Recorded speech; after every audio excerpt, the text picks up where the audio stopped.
अस्सलाम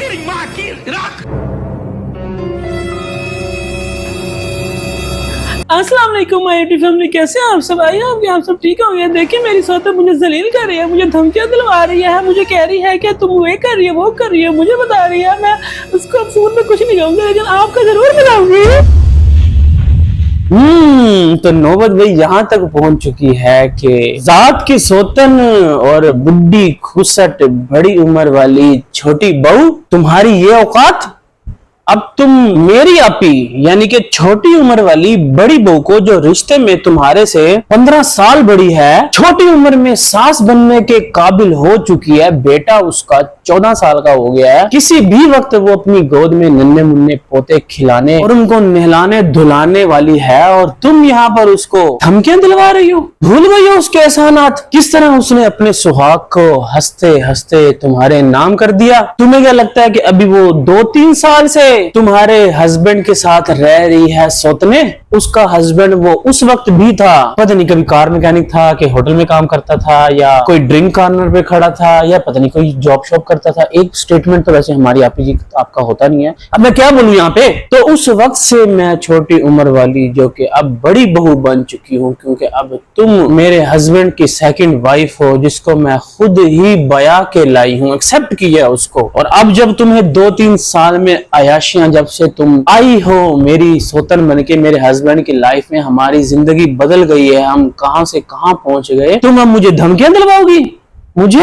मुझे बोलोगी कि ये करना है वो करना है, ऐसा करना है और ऐसा नहीं करना है। इज्जत नहीं कर सकती ना, तो धमकियां भी मत दिलवाओ। वैसे छोटी उम्र वाली बड़ी बहू ने ये बताया नहीं कि ये धमकियां दिलवाई कहां से है। बड़ी उम्र वाली छोटी बहू ने कौन से उसने गुंडे पाले हुए हैं जिनसे हमारी आपी जी को धमकियां दिलवा रही है। और ये भी तो हो सकता है कि ये सौतन किसी भत्ता माफिया की गैंग मेंबर हो। हैं पहले भी तो जब पैसा उनको देना खत्म करते थे ये छोटी उम्र वाली बड़ी बहू वाले, तो उसके भाई और सारा खानदान उठ के आ जाता था, सच बताने, हकीकत सामने लाने, अपनी बहन को लेके बैठ जाते थे कि किस तरह से हमारी बहन की जो सौतन है ना, वो हमारी बहन की बुराइयां करती है। अब हम आपको हकीकत से पर्दा उठाएंगे, तो कहीं भत्ता शत्ता देना बंद तो नहीं कर दिया आपने? जो वो धमकियों पर उतर आई है, नई दुल्हन और वो साथ में दूल्हा, न्यू दुल्हा दुल्हन बन के तुम रह रहे हो, इतनी प्राइवेट लाइफ जी रहे हो, फुल प्राइवेसी मिली हुई है, कहाँ कहाँ तुम घूमती हो, कहाँ कहाँ मिलती हो, किन लोगों के पास जाती हो, कहाँ कहाँ मीटिंग्स करती हो, किन किन होटल्स में खाने खाती हो, कौन कौन से मॉल्स में शॉपिंग करती हो, कौन कौन से वर्ल्ड टूर करती हो, कोई तुम शूट नहीं करती, कुछ बताती नहीं हो अपने बारे में, और यहाँ पर धमकियां दिलवाती हो मुझे फोन करके।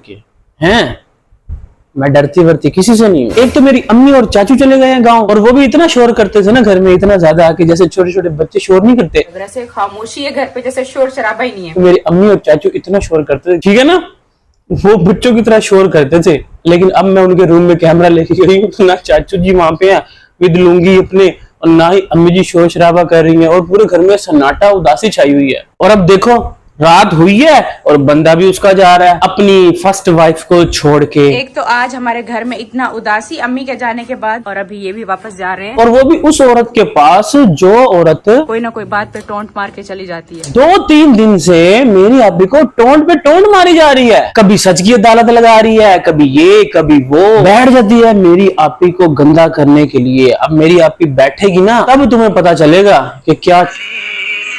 लेकिन अभी थोड़ी सी मैं आपको बात बता दूं कि देखिए, आज से 2 महीने पहले ना ईद थी ना, तो मैंने सबसे पहले ना अपनी माँ का और अपनी सौतन का ना जोड़ा लिया। तो मेरे हस्बैंड ने मुझे कहा कि तुम अपनी पसंद का ना मेरी सेकंड वाइफ के लिए जोड़ा ले लो। तो मैंने कहा कि कौसर के लिए ना व्हाइट जोड़ा बहुत अच्छा लगेगा, तो मैंने व्हाइट जोड़ा ले दिया उसको। हालांकि मैं चाहती तो मैं उसको अपने ब्रांड में से भी जोड़ा दे सकती थी, लेकिन मैंने सोचा कि नहीं, मैं पहनूंगी वो जोड़ा ब्रांड का, लेकिन इसको बाहर से लेके दूंगी ताकि वो ये ना सोचे कि घर में पड़ा हुआ जोड़ा उठाकर मेरे मुंह पे मार दिया। लेकिन उसी शॉप पर ना, जहां पर मैं अपनी सौतन के लिए ड्रेस चिट्टे वाला ले रही थी, मुझे एक ड्रेस पसंद आ गया लाल, और मैंने कहा कि नहीं मुझे ये जोड़ा लेना, मुझे ये जोड़ा लेना। मेरे हस्बैंड ने कहा नो, मैंने कहा मुझे लेना, प्लीज लेना लेना लेना, मुझे लेना। मेरे हस्बैंड ने कहा नो, तुम्हारे पास बहुत ड्रेसेस है, तुम उनमें से कोई भी पहन लेना। बस इस वक्त ना मेरी जो नई नवेली दुल्हन है ना, जिसके 2 बच्चे हो चुके हैं, उसके लिए जोड़ा लो, ठीक है ना। उसके लिए तुम जोड़ा लो। मोहब्बत मेरी है लेकिन जोड़ा तुम लोगी। फिर भी मैंने कहा नहीं, मेरा दिल हो रहा है, मुझे लाल जोड़ा पहनना ही पहनना है, मेरा बड़ा मन कर रहा है लाल जोड़े को। लेकिन मेरे हस्बैंड ने कहा ना, बहुत महंगा, उठ जाओ यहाँ से। मेरा हाथ पकड़ लिया, मेरी बाजू खींची, मुझे घसीटते हुए उस दुकान से बाहर ले आया। लेकिन मैं पड़ गई जमीन पे, पांव पड़ गई उसके।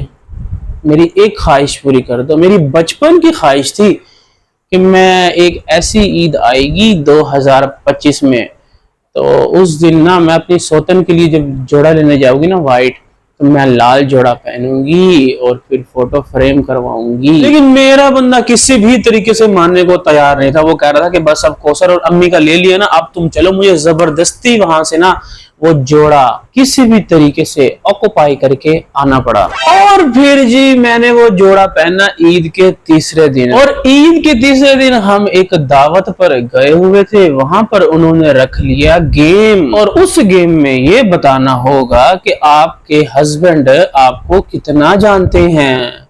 और सवाल होंगे दोनों बीवियों से, और हस्बैंड को बाहर निकाल दिया गया। तो सबसे पहले जी सवाल मुझसे पूछा कि मेरे ऊपर ना, और वो सवाल देते वक्त कौसर वहां पे मौजूद थी, और साथ में सब लोग तारीफ भी बहुत कर रहे थे कौसर की कि व्हाइट कलर ना बहुत अच्छा लग रहा है। और कमेंट्स भी बाद में आए थे कि बहुत अच्छा सूट कर रहा है, जो कि मैंने उसको अपनी पसंद का लेके दिया था। तो सब मेरी तारीफ कर रहे थे कि आपने बहुत अच्छा ड्रेस लेके दिया। लेकिन वहां पर जब ये सवाल हुआ ना कि आपके हस्बैंड को आपके ऊपर कौन सा कलर पसंद है, तो मैंने कहा मेरे ऊपर मेरे हस्बैंड को लाल कलर पसंद है। ओ भाई, वहीं पर हो गया फड्डा। घर आके कौसर की तरफ से पकड़ लिया उसने गिरबान हस्बैंड का कि तू मेरे लिए व्हाइट क्यों लेके आया जबकि तुझे रेड कलर पसंद है। मेरे हस्बैंड का और इनका घर पे उस चीज पे झगड़ा शुरू हो गया, मेरा व्हाइट क्यों लिया, सितारा का रेड क्यों लिया। तो इस बात पर इतना झगड़ा हुआ कि 2 महीने तक मैं कौमे में रही हूँ, और आज मैं उससे बाहर निकल के आपको बता रही हूँ। देखो देखो, एक लाल जोड़े की वजह से ना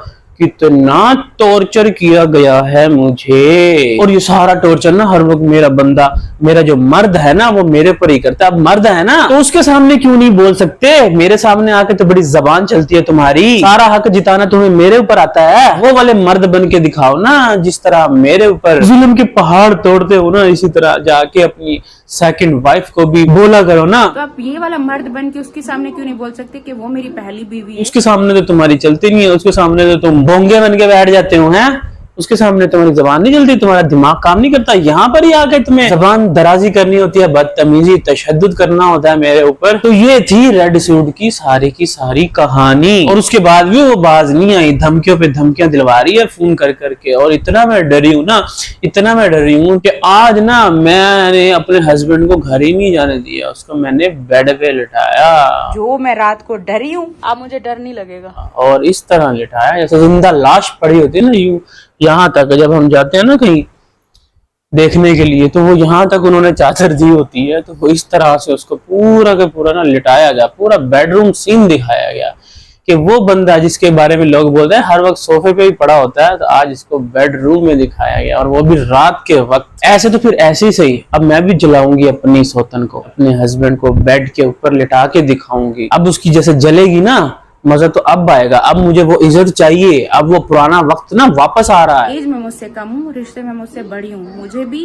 वो इज्जत चाहिए, मुझे भी वो वैल्यू चाहिए। पहले तो सास बहू वाला होता था ना, लेकिन अब क्योंकि मैं रिश्ते में बड़ी, उम्र में छोटी हूँ, रिश्ते में बड़ी हूँ, तो मुझे भी वो मकाम चाहिए सास के लेवल का, मुझे भी वो वैल्यू चाहिए। ये जो महारानी बन के बैठी है ना, जो कि उल्टा मेरा हक छीन के बैठी है। भाई दूसरी औरत भाग भाग कर अपनी जगह बनाती है, लेकिन यहाँ पर तो उल्टा, यहाँ पर ना उल्टा ही सीन चल रहा है। लेकिन अब मुझे समझ आ गया है कि किस तरह से अपने हस्बैंड को काबू करना है, वापस लाना है उसको अपने पास, ठीक है। Don't under estimate the power of the first younger wife. मेरा दिल जिस दिल पे फिदा है, एक बेवफा है, एक बेवफा है, सौतन बेवफा है। मेरा दिल